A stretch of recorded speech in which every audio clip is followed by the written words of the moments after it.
الحمدللہ رب العالمین والعاقبۃ للمتقین والصلاة والسلام علی سید الانبیاء والمرسلین اما بعد اعوذ باللہ من الشیطان الرجیم بسم اللہ الرحمن الرحیم ولا تکونوا کالذین نسوا اللہ فانساہم انفسہم اولئک هم الفاسقون وقال اللہ تبارک وتعالی فی القرآن المجید والفرقان الحمید فاذکرونی اذکرکم واشکروا لی ولا تکفرون صدق اللہ العظیم اللہم صلی علی سیدنا و مولانا محمد معدن الجود والکرم وآلہ وصحبہ وبارک وسلم الصلاۃ والسلام علیک یا سیدی یا رسول اللہ وعلی آلک واصحابک یا حبیب اللہ۔ حمد و صلاۃ کے بعد انسان کے ساتھ جو روحانی مسائل ہوتے ہیں جو اس کے دل کی دنیا کو برباد کرتے ہیں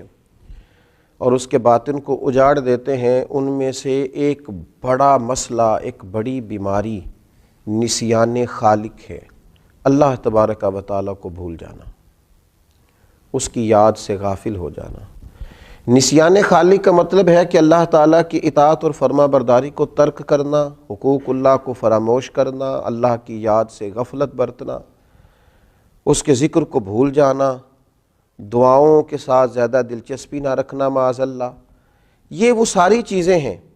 اس کا مطلب ہے کہ نسیان خالق کر دیا اس نے۔ مخلوق کو تو اس نے یاد رکھا، لیکن اللہ تبارک و تعالیٰ کی یاد سے، اس کے تذکرے سے یہ غافل ہو گیا۔ جب انسان رب کو یاد کرتا ہے نا اور اپنے مالک کا تذکرہ کرتا ہے تو اسے نصیب کیا ہوتا ہے؟ فرمایا فاذکرونی اذکرکم، تم مجھے یاد کرو، میں تمہیں یاد کروں گا، میں تمہارا تذکرہ کروں گا۔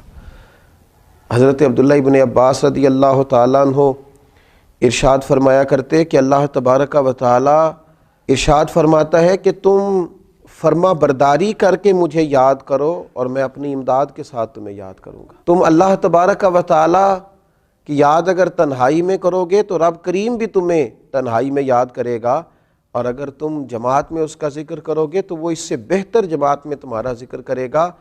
حضرت صدر اللہ فاضل رحمۃ اللہ علیہ فرمایا کرتے تھے ذکر کی تین قسمیں، ایک تو ذکر لسانی ہے، اپنی زبان سے ہر وقت اپنے مالک کو یاد کرنا۔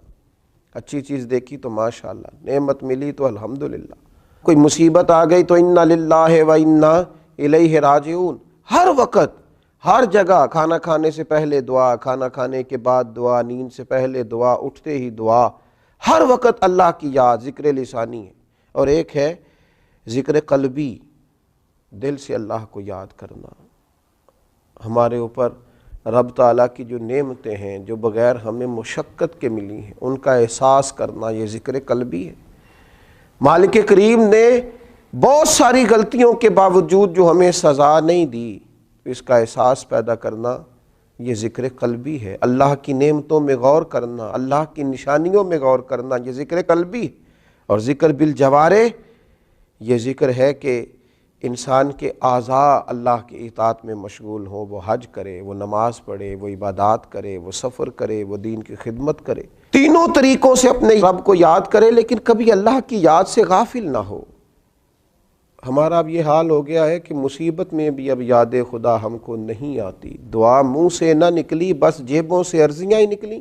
ہم دیکھتے ہیں اتنے میرے تعلقات ہیں، اتنے میرے وابستگان ہیں، اتنا میرا لوگوں کے ساتھ اٹھنا بیٹھنا ہے، میری مشکلات حل ہو جائیں گی۔ ہمیں اللہ تبارک و تعالیٰ کی طرف اپنا رجوع کرنا چاہیے، ہمیں اپنے رب کو یاد کرنا چاہیے، ہر وقت اپنے مالک کا تذکرہ ہماری زبانوں پر ہونا چاہیے، ہمیں ہر وقت بھروسہ اپنے رب کریم پر کرنا چاہیے۔ قرآن مجید میں اللہ تبارک و تعالیٰ نے ان لوگوں کا بھی تذکرہ کیا ہے جنہوں نے کھایا اللہ کا پر اللہ کو بھلا دیا، رہے رب کی زمین پر رب کو بھلا دیا، جنہوں نے معاذ اللہ اللہ کی نعمتوں کو استعمال کیا پر اللہ کو بھلا دیا۔ رب نے اولاد دی، دولت دی، جائیداد دی، عزت دی، وقار دی، سانسیں دیے۔ اللہ تبارک و تعالیٰ نے دنیا کی ہر نعمت سے نوازا پر وہ اللہ کو ہی بھلا گئے، اس خالق کی یاد ہی چھوڑ گئے، اس کا تذکرہ ہی چھوڑ گئے۔ تو اللہ کریم نے فرمایا وَلَا تَكُونُوا كَالَّذِينَ نَسُوا اللَّهَ فَأَنسَاهُمْ أَنفُسَهُمْ، ان لوگوں کی طرح نہ ہو جانا جنہوں نے اللہ کو بھلا دیا، ان کی طرح نہ ہو جانا جو اللہ کو بھلا بیٹھے۔ فرمایا فَأَنْسَاهُمْ أَنفُسَهُمْ، پھر اللہ نے انہیں ان کا اپنا آپ بھی بھلا دیا، پھر وہ کھو گئے، غرق ہو گئے دنیا کے جھمیلوں میں، الجھ کے رہ گئے دنیا کے معاملات میں۔ فَأَنْسَاهُمْ أَنفُسَهُمْ، اللہ نے انہیں ان کا اپنا آپ بھی، وہ خدا فراموش ہوتے ہوتے خود فراموش ہو گئے، کھو گئے، لوٹ کے آنے کا راستہ ہی نہ ملا۔ اتنے دنیا کے اندر مست ہوئے کہ الہاکم التکاثر حتی زرتم المقابر، اتنے غافل ہوئے دنیا تلاش کرتے کرتے کہ قبروں کا منہ دیکھ لیا۔ ان لوگوں کی طرح نہ ہو جانا جنہوں نے اللہ کو بھلا دیا، پھر اللہ نے انہیں ان کا اپنا آپ بھی بھلا دیا۔ اولئک هم الفاسقون، رب فرماتا ہے یہی تو لوگ ہیں جو نافرمان ہیں، یہی تو فاسق ہیں۔ نیکی ہم پر کوئی دوست کر دے، اس کے شکریہ ادا نہ کریں، بگڑ جاتا ہے۔ ماں باپ کئی جگہوں پہ اپنا احسان بتلا کے کہتے ہیں کہ تو میری فرما برداری کیوں نہیں کرتا، اساتذہ اپنے حقوق کی بات کرتے ہیں، ہمارے بڑے اپنے حقوق کا تذکرہ کرتے ہیں۔ سب سے بڑا احسان کرنے والے تو اللہ رسول ہیں، لیکن ہم نے رب رسول کو ہی بھلا دیا۔ مہینوں بیت جاتے ہیں عبادت کیے ہوئے، معاذ اللہ مہینوں بیت جاتے ہیں تلاوت کیے ہوئے، اس کی بارگاہ میں ہاتھ نہیں اٹھائے دعا کے لیے، استغفار نہیں کیا۔ میرے نبی پاک صلی اللہ تعالیٰ علیہ وسلم نے ارشاد فرمایا، آپ ذرا ان لفظوں کا جلال دیکھیں، ان کے اندر جو تنبیہ ہے اس تنبیہ کو دیکھیں۔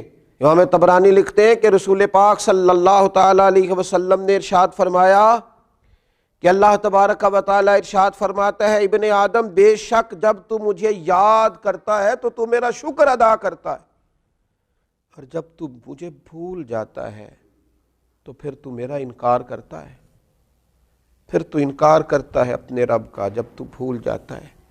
ایسا نہ کرنا، کبھی بھی اپنے مالک کو نہ بھلانا۔ جو دم غافل سو دم کافر، سانو تے مرشد ایہو پڑھایا، اس کی یاد سے اقترب للناس حسابہم وہم فی غفلۃ معرضون۔ اللہ فرماتے ہیں لوگوں کے تو حساب کا وقت قریب آ گیا، وہ ابھی بھی غافل ہو کے پھر رہے ہیں۔ نسیان خالق کبھی نہ کریں، اپنے رب کو کبھی نہ بھولیں، اس کی یاد ہو، اس کا تذکرہ ہو، اس کا نام لیا جائے، اس کے لیے تسبیح پڑھی جائے، اس کی بارگاہ میں سجدے کیے جائیں، اپنے مالک کی بارگاہ میں بار بار پیش ہو کے کہا جائے تو ہی ہمارا رب ہے، تو ہی ہمارا مالک ہے، تو ہی ہمیں معاف کرنے والا ہے، تو ہی درگزر کرنے والا ہے۔ اس کی بارگاہ سے عافیت کا سوال کیا جائے۔ اللہ میرے نبی کریم علیہ السلام کی ساری امت کو اپنی یاد کی توفیق دے، اور اللہ تعالی ہم سب کو غفلت سے محفوظ کرے۔ آخر دعوانا ان الحمدللہ رب العالمین۔